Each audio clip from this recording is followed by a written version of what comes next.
अस्सलाम वालेकुम दोस्तों, मैं आपका भाई एडवोकेट जाहिद हारून। अक्सर आपने सुना होगा कि शादी के 3 महीने बाद या 6 महीने बाद अगर कोई बच्चा पैदा हो जाता है, यानी कि जल्दी बच्चा पैदा हो जाता है 6-7 महीने के अंदर, तो लोग उसके बारे में, सोसाइटी उसके बारे में बातें करने लग जाती है कि ये बच्चा हराम का है, नाजायज़ है, लेजिटिमेट नहीं है। तो ये तो रहा समाज का और सोसाइटी का नज़रिया और उनकी क्या सोच है। लेकिन कानून इसके बारे में क्या कहता है, और कानून की नज़र में उस बच्चे की जो शादी के 1-2 महीने बाद या 6 महीने बाद पैदा होता है, तो उसकी क्या हैसियत होती है। तो इससे जो डील करता है वो है इंडियन एविडेंस एक्ट का सेक्शन 112।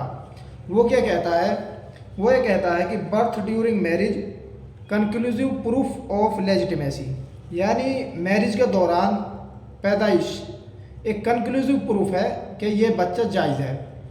अब चाहे वो बच्चा 1 महीने बाद हुआ हो, या 1 घंटे बाद हुआ हो शादी के, या फिर 1 साल बाद या 10 साल बाद हुआ हो। तो आगे अगर हम इसको पढ़कर देखें तो इसमें लिखा हुआ है कि the fact that any person was born during the continuance of valid marriage between his mother and any man or within 280 days after its dissolution the mother remaining unmarried, यानी अगर कोई मैरिज डिसॉल्व हो जाती है, तलाक हो जाता है, और उसके 280 दिन के अंदर अंदर आफ्टर डिसोल्यूशन ऑफ मैरिज बच्चा पैदा होता है और उस औरत ने शादी नहीं की, तो ये माना जाएगा कि ये बच्चा उसी शख्स का है जिससे इसकी पहले शादी हो रखी थी।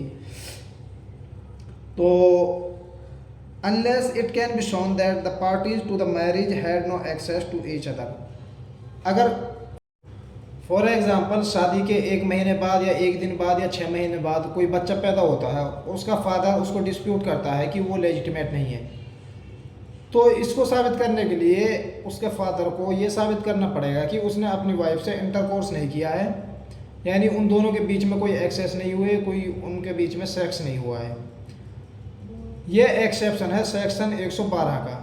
अदरवाइज चाहे बच्चा 1 महीने बाद पैदा हुआ हो या शादी के 1 घंटे बाद पैदा हुआ हो, तो उसको लेजिटिमेट माना जाएगा। अब इसके बारे में बहुत सारे केसेस हैं, एक 2014 का केस है और एक 2015 का केस है।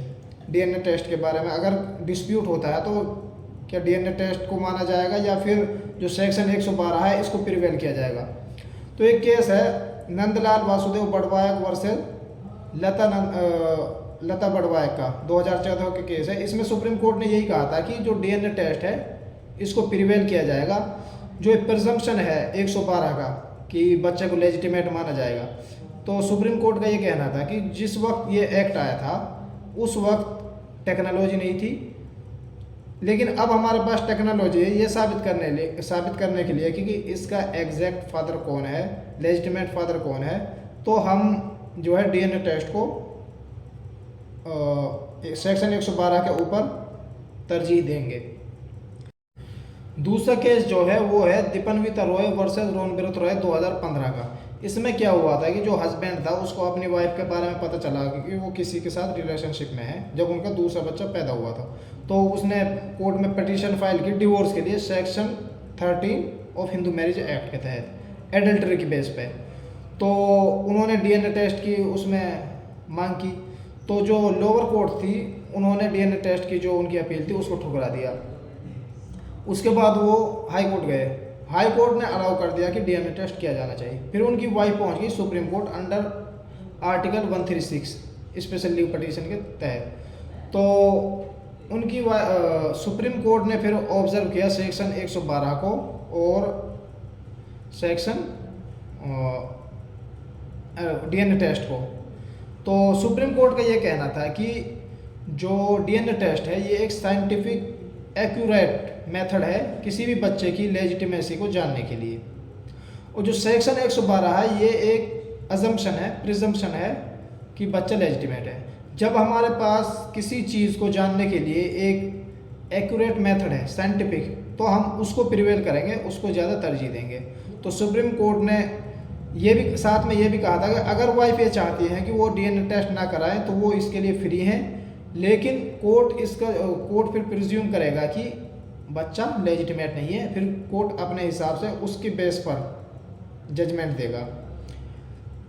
तो सुप्रीम कोर्ट ने यहाँ पर अलाउ किया था। लेकिन उसके बाद 2023 में अपर्णा अजिंक्य डीएनए टेस्ट को लेकर सुप्रीम कोर्ट ने 2023 में एक लैंडमार्क जजमेंट दिया अपर्णा अजिंक्य फिरोदिया वर्सेस अजिंक्य अरुण फिरोदिया को लेकर।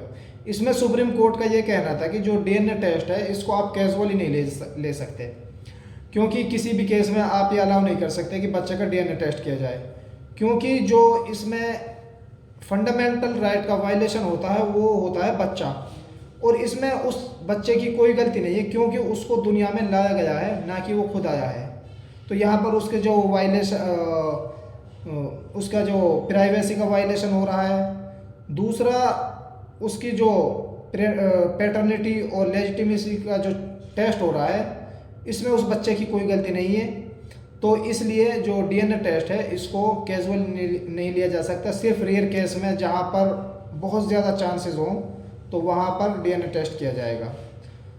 तो सेक्शन 112 जो है वो यही इसको ज़्यादा सुप्रीम कोर्ट ने इस केस में तरजीह दी, क्योंकि प्रिजम्पशन किया जाएगा कि शादी के बाद अगर कोई बच्चा पैदा होता है तो वो लेजिटिमेट है, जायज़ है, हराम का नहीं है। तो सुप्रीम कोर्ट ने सेक्शन 112 को ज़्यादा तरजीह दी इस केस में। तो ऐसी ही वीडियोस देखने के लिए मेरे चैनल जाहिद हारून को सब्सक्राइब करें, शेयर करें, लाइक करें। Thanks for watching.